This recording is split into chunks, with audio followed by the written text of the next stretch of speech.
She stood in front of Mike, smiling too wide beneath the twinkle lights I helped string up the night before. "I just want to thank my stepdad," she said, her voice clear and bright over crowd. "He bought me my dream car, something my real dad never did." Laughter rippled across the yard. Applause followed, quick and loud. I was seated near the back, tucked by the dessert table like some forgotten guest. I didn't flinch, didn't blink, just sat there watching her speak, her hand resting so naturally, so affectionately on his shoulder. I finished my drink, set the empty cup down with careful precision like it might mean something, and walked out the side gate without a word. That night, I didn't sleep, didn't cry either. I just sat at my desk under the soft glow of a desk lamp and opened a folder I hadn't touched in 3 years. Emily was 6 when her mother and I split. I fought tooth and nail for custody, lost. Settled for every other weekend, then slowly watched even that erode like sand pulled from beneath my feet. But I never left. I paid her school fees. I filled her college fund. I sent money for ballet, for braces, for every birthday that passed. I showed up to every parent-teacher meeting. Even when no one asked me to, I wasn't flashy. I didn't post curated photos or caption moments to win sympathy or points. I didn't compete with the new guy. I figured presence would speak louder over time than presence. Her mother and I had history, long, messy, winding, full of compromises, detours, and sacrifices that only one of us ever truly made. She remarried quickly. Greg, the finance guy, flashy, always turned on, bought attention like it was a portfolio, invested in applause. When my daughter was 13, she started calling him Dad right in front of me. I never corrected her, just kept showing up. Graduation day was supposed to be neutral ground. I paid for half the party, quietly, wired it to her mother's account without a word. I helped string the lights the night before, climbed the ladder while Greg took Bluetooth calls on the patio and barked about numbers.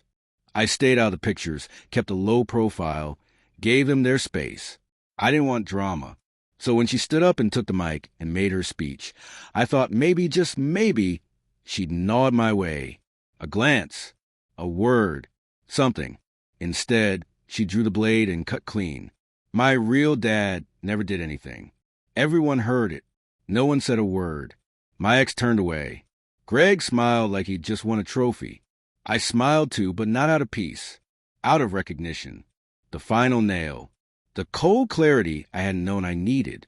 That night, I opened the digital folder I'd built quietly over years. Trust accounts, vehicle titles, custody agreements, receipts, contribution records. Everything labeled neatly beneath the folder name, Emily Future. I reviewed the balance of her college fund, the one I had solely contributed to since she was 8. I thought about the car, the shiny red symbol of devotion she paraded around. It was in Greg's name, but the loan that had been co-signed through a corporate account I monitored discreetly, an old favor from a colleague who owed me more than Greg remembered. I thought about all the birthdays I'd stepped back from so she could believe Greg had planned the surprises. And I didn't feel rage, not the kind people expect. What I felt was stillness, cold, still water, tides pulling quiet and deep. I wasn't going to yell. I was going to disappear strategically. First, I revoked custodial access to the college fund, moved the money into a new account under my sole control, bound by new conditions. No access until she turned 25. Full-time employment. Filed taxes. Completed a financial literacy course. The money was there, but it had to be earned.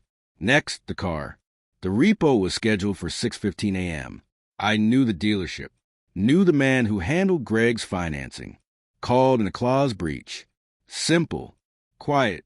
By the time they were eating breakfast, the dream car was strapped to a flatbed and headed back to the lot. I didn't post, didn't explain. 3 days later, my ex called. Then again, then 17 more times. I didn't answer. Emily texted me. "Why would you do this to me?" I didn't reply. Greg showed up at my office. Polished, red-faced. What kind of father ruins his own daughter's graduation gift? I looked him straight in the eye. The kind who paid for 10 years of education, not 10 minutes of applause. He stammered, threatened legal action.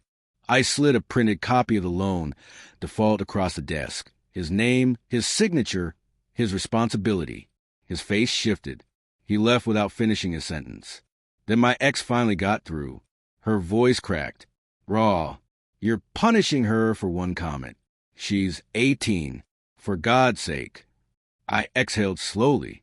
No, I'm showing her that words carry weight. And that money, like love, isn't owed. It's earned. Silence stretched between us. You always think you're better than us. No, I said, I just stopped pretending we were on the same team. It's been 6 weeks. No more calls. Emily unfollowed me. Greg posted some vague status about toxic energy and fake people.